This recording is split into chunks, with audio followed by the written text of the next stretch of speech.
Hello everyone, this is Peter, and thank you so much for tuning in to another episode of News Plus from Plus Agency. News Plus, the channel, is going to summarize what has happened in Sydney real estate market in the past week. If you're interested in this type of content, please make sure to subscribe and send it to the friends or family who may find this information also useful. With no further ado, let's get things started. First of all, it's about rental dream, living in nightmare. Distributed terrace sells at peak in the auction. Inner city terrace with peeling walls, decaying balcony, and moldy ceiling caught buyers' attention over the weekend by selling far above the reserve price. This is a 4-bedroom, 1-bathroom property, but the configuration you already know is old. At 362 Wilson Street in Darlington, surprised the buyers when it sold at the hammer for $1.83 million in the auction. The property has been listed for $1.5 million, but the buyer feedback suggested there was too much work to be done to fix it up. But then it was relisted for $1.25 million, a figure which the agent and found it's just there's a lot of interest to bring in, and then surprisingly enough, proven the buyers now started engage, and then the bids started happening. There are 22 registered bidders at the auction, with a mix of investor treaties and home buyers especially interested in owning the property, and end up getting another good result in this so-called cooling market. All right, next one. Over for the first time in 60 years, Cronulla home sells in 6 minutes. Wow, that is quick. Developers snatched up a rare opportunity in Sydney South. An auction over the weekend that lasted just 6 minutes. The 4-bedroom, 2-bathroom property at 11 Harbour Street arrived to the market for the first time in 60 years and gave buyers the chance to purchase a 1,200 square meter block of land in Cronulla. The property had large development potential for buyers, with a wide 20-meter frontage providing a black caveat transfer into a dream home or a duplex. Sold by Gibson Partners, the local agent.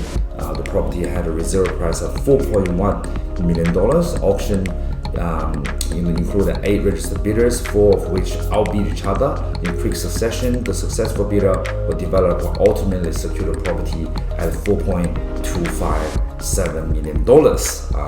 Talking about a home without a view in these particular areas, definitely a really good result for the auction. All right, next one. Top 20 suburbs define the cooling property market. A lot of people want to know what's actually happening, and then research commissioners by Will Money has identified a number of suburbs across New South Wales that appear to be defying the current property downturns. The lender's quarterly green shoot report ranked 20 property markets where investor levels and days on the market have decreased over the past 3 months, with many of the markets seeing an increase in asking prices. Oh, that's interesting. So this is despite Sydney's property value dropped 3% since February, and regional values started slipping, with economists forecasting even greater fall over the coming 18 months. And then what are these suburbs? Let's go and take a look. Number 1 was Seven Hills, that was actually a unit, and then number 2 was Gosford. Number 3 was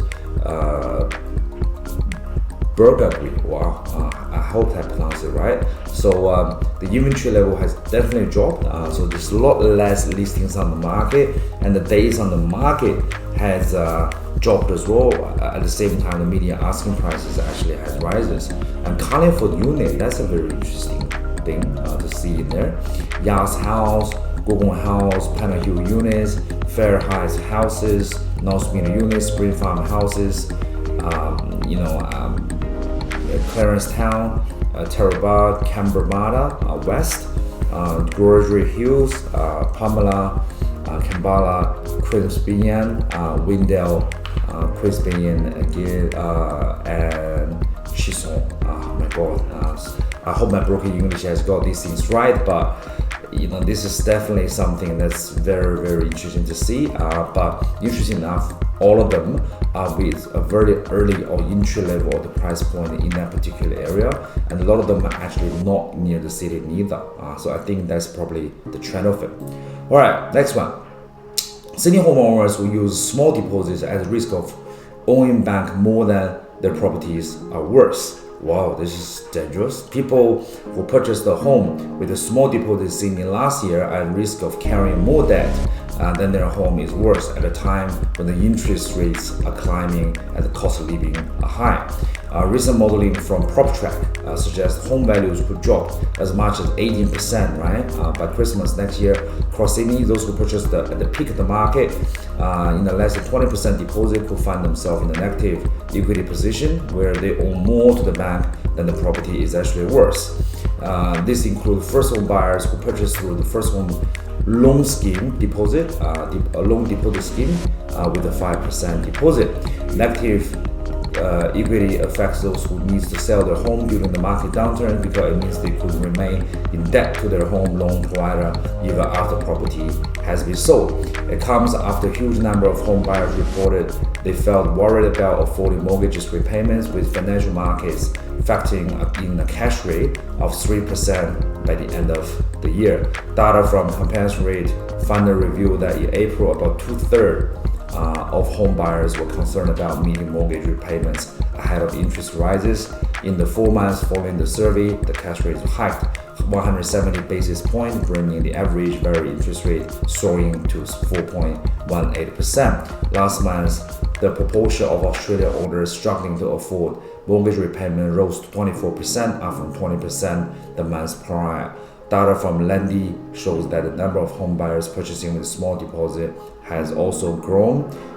Since August last year, the number of loans worth more than 90% of the property value rose from less than 10% to 14%. So this is definitely something that seems to be a little bit alarming trend.